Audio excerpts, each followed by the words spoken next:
انزال زودرس یه بیماری بسیار شایعه که تقریباً 30% از مردان رو درگیر خودش کرد و به یکی از رایج‌ترین اختلالات عملکرد جنسی در مردان تبدیل شده.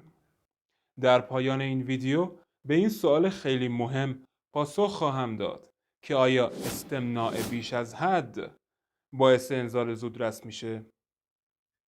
انزال زودرس یکی از دلایل اضطراب در مردانه. پس اونایی که خیلی استرس دارن دنبال روش‌های مختلفی برای خوددرمانی میگردن. مثل ارتباط جنسی آهسته و یا قطع ناگهانی یا چیزی به نام انزال هدفدار و یا انجام خودارضایی قبل از داشتن رابطه. این روش‌ها بعضی موقع‌ها مؤثرن اما همیشه جوابگو نیستن.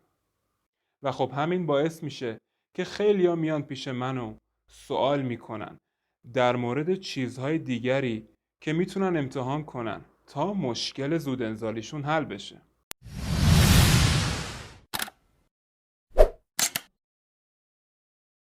مواردی که معمولاً پزشکان با بیمار صحبت میکنن تکنیک هاییه که میتونه برای داشتن رابطه جنسی بهتر انجام بشه.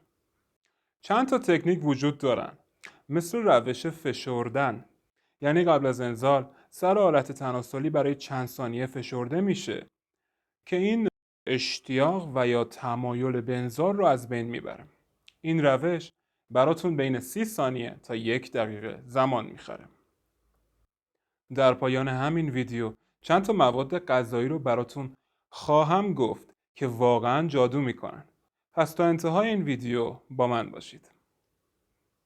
روش بعدی تکنیکی به نام استارت استاپ هست که این روش نیاز به هماهنگی با همسرتون در حین رابطه داره. در این روش هم باید بدونیم چه زمانی دارین به انزال نزدیک میشین و قبل از رسیدن به اون نقطه هر دوتون یه زنگ تفریح به هم میدین تا اون اشتیاق به انزال از بین بره و بعد مجددا میتونید ادامه بدید. کلاً این نوع مشکلات میتونن اضطراب عملکردی در مردان به وجود بیارن و ایجاد استرس کنن. بنابراین تکنیک های زیادی برای ریلکس کردن اعصاب در راستای داشتن فعالیت جنسی بهتر وجود دارن، مثل ماساژ درمانی، تغییر مود و یا ایجاد جو آرامش بخش و بدون استرس. این موارد مطمئناً میتونن به ایجاد تجربه بهتر برای شما و همسرتون کمک کنن. اگر تا الان من رو در یوتیوب دنبال نکردی، الان سابسکرایب کن تا پاسخ بسیاری از سوالات پزشکی تو در صفحه من به رایگان پیدا کنی. این فقط 5 ثانیه طول میکشه. 4 3 2 1 سپاس از تو. خیلی ها این مواردی که گفتم رو امتحان کردن ولی خب نتیجه نگرفتن. اون افراد الان باید چه کار کنن؟ در این صورت میتونیم در مورد سایر درمانهای موجود صحبت کنیم. تعداد زیادی کرم بی‌حس کننده وجود داره که میتونید از داروخانه محلی خریداری کنید. این کرم ها میتونن عوارض جانبی داشته باشن. مثلا میتونن لذت حسی رو برای هر دو فرد کاهش بدن.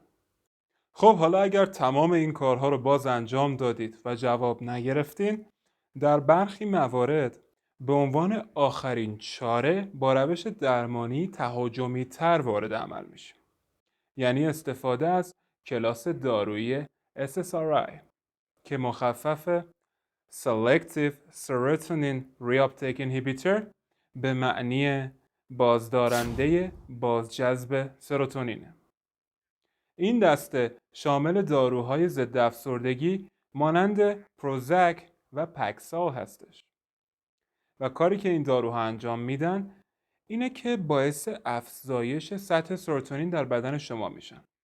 یکی از عوارض جانبی این داروها اینه که بهتون این امکان رو میده تا زمان بیشتری طول بکشه تا به انزال برسید.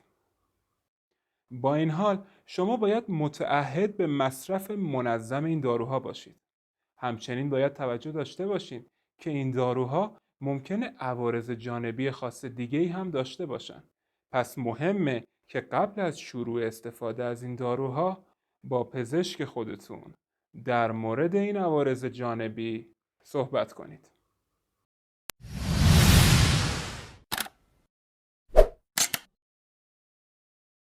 خب همونطور که در ابتدای ویدیو قول داده بودم، بریم سراغ مواد غذایی که در بهبود زودانزالی مؤثرن. آشواگاندا یک گیاه دارویی هندی هستش که در درمان مشکلات جنسی در مردان مؤثره. به مردان کمک میکنه تا بر انزال خودشون کنترل داشته باشن. زنجبیل با عسل. زنجبیل که خودش در ایجاد نعوذ با افزایش خونرسانی کارکرد داره و عسل هم قدرت زنجبیل رو 2 برابر میکنه. نصف قاشق چایخوری زنجبیل با عسل مخلوط کنید و قبل از خواب میل کنید. سیر میتونه مدت زمان رابطه جنسی رو افزایش بده. سیر رو هر روز صبح با معده خالی بجوید. مارچوبه ریشه گیاه رو در شیر بجوشانید و هر روز 2 بار بنوشید تا عضلات آلت تناسلی بدن تقویت بشن. هویج دارای کیفیت بهبود میل جنسیه که میتونه به کنترل انزال زودرس کمک کنه. رژیم متعادل. از مصرف غذاهایی مثل شکلات، فلفل قرمز، نوشیدنی‌های کافئیندار خودداری کنید و رژیم‌های غذایی رو که غنی و سرشار از روی، سلنیوم، کلسیم و آهن هستند رو برای کنترل و قدرت بهتر مصرف کنید.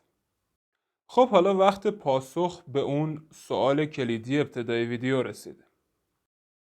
آیا استمناء بیش از حد باعث انزال زودرس میشه؟ این نظریه در واقع درست نیست.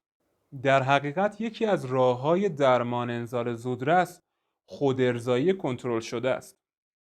حالا اگر این ویدیو برات مفید بود، حتما صفحه دکتر شوبیر رو دنبال کن که ویدیوهای دیگه‌ای منتظرن تا به معلوماتت اضافه کنن.